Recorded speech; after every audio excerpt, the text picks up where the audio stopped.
Good morning, students. Today we will be learning about determinants of price elasticity of demand. Okay, if you take a look at the previous notes, you know that there are three types of elasticity of demand. The first one is elastic demand. This is basically when the change in price is less than the change in quantity demanded. So for example, if prices rises to 33%, the demand contracts so much more. Okay, this means that the demand is very elastic. The demand changes a lot with price. The second one is demand inelastic. So no matter how much increase in the price is, the quantity demanded will change much lesser.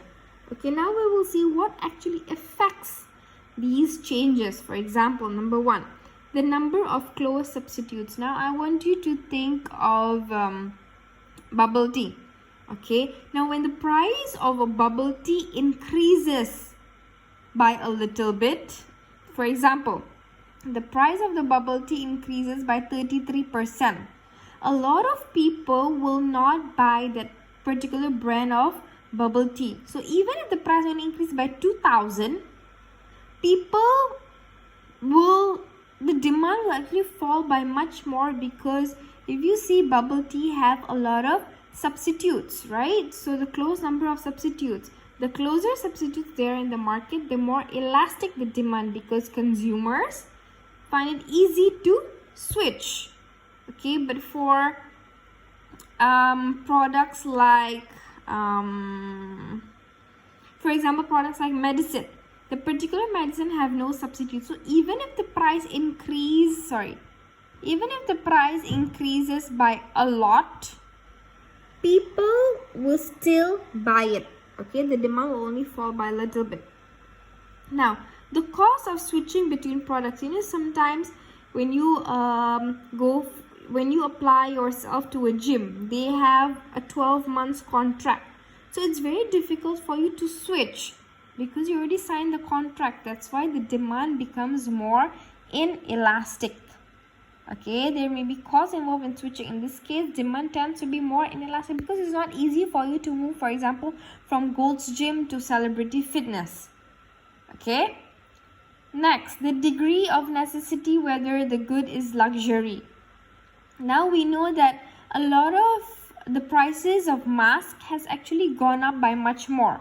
For example, here the price of mask has gone up by this much, but the number of people that are buying masks have reduced only by a little, because nowadays we consider mask as a necessity. Okay, for example, now if the prices of television now go up, people will not buy television. That's why the demand for television will be more elastic, because television is not a necessity.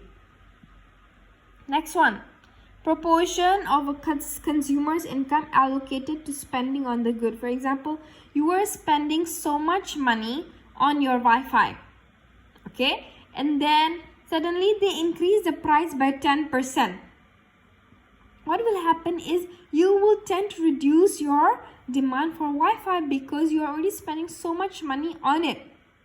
But now, for example, if the price of a matchstick korek api increases by 100%, for example, from 3,000 to 6,000, double, people are still going to buy a matchstick, because the amount of income you spend on matchstick is very less. So for you, there is no difference.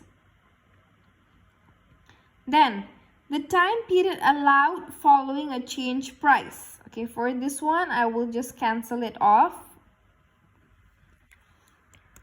This is grade 9 level.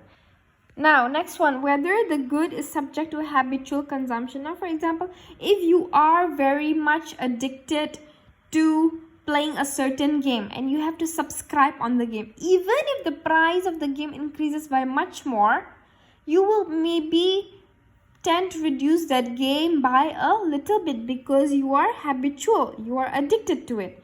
So if consumer become less sensitive to the price, you don't actually bother about the price of the good of something they buy out of habit. Okay, so for today's class, I want you to watch this video at least 3 times. Okay, and then just read the notes. Thank you.